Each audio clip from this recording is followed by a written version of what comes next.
জাতীয় নির্বাচনের সাথে তো ছাত্র সংসদ নির্বাচনের কোনো সম্পর্ক নাই, 1 নম্বর কথা। 2 নম্বর কথা হচ্ছে ইলেকশন কমিশনের প্রধান কাজ হচ্ছে জাতীয় নির্বাচন, স্থানীয় নির্বাচন করা।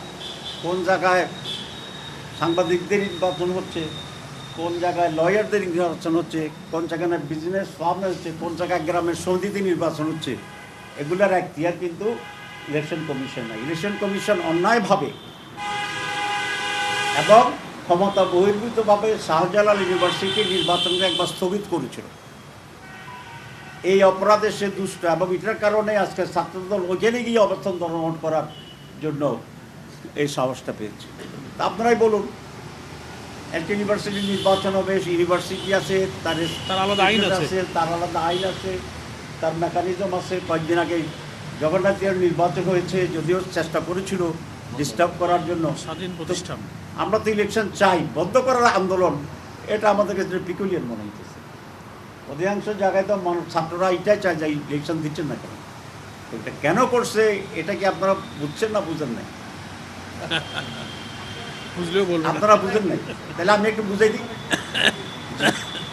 আপনারা যদি এত সহজ জিনিস বুঝতে পারেন না, এত বড় সাংবাদিকেরা, তাহলে একটু বলতে হয়।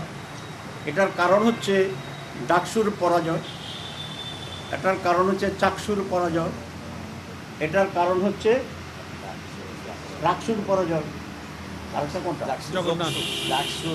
তারপরটা হচ্ছে চকসুর পরাজয়। কারণ তারা অনেকেই বলেছিলেন যে ওনাদের নেতা লন্ডন থেকে আসার পরে সব উল্টে যাবে, আসার পরেই এবং পরে যখন দেখা গেল আসার পরেও জগন্নাথের রেজাল্ট আগের সিলসিলায় ঠিক আছে। এখন জাতীয় নির্বাচনের পরে শাহজালালে একই ধরনের আরেকটি নির্বাচন, তাদের জন্য কিছুটা বদহজমি তো হইতেই পারে। তারা 5 বার যদি পোলাও খায় তাহলে তো বদহজমি হবে।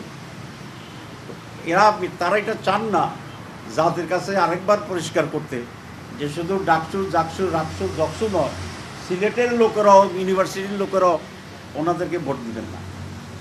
এটাই একমাত্র কারণ, আর কোনো কারণ নেই। এখন বুঝছেন? জি, জাতীয় নির্বাচনের প্রভাব এটাই ফেলবে যে যারা এ সমস্ত ইউনিভার্সিটির ভোট দিছে এরা এই জাতিরই একটা অংশ। এরা বাংলাদেশের বিভিন্ন গ্রাম থেকে এসে এখানে লেখাপড়া করছে। তো যে লোকটা ডাকসুতে শিবিরকে ভোট দিছে সে বাড়িতে গিয়ে তো আর ছাত্রদলের পক্ষে থাকবে না। সুতরাং এটা খুব পরিষ্কার যে এই সকল নির্বাচন এদেশের মানুষের মাইন্ডে শুধু জাতীয় নির্বাচন না, প্রত্যেকটা বিষয়ে মানুষকে প্রভাবিত করছে। ফখরুল সাহেব বলছেন যে এসব ছাত্র নির্বাচন জাতীয় নির্বাচনের প্রভাব ফেলবে না।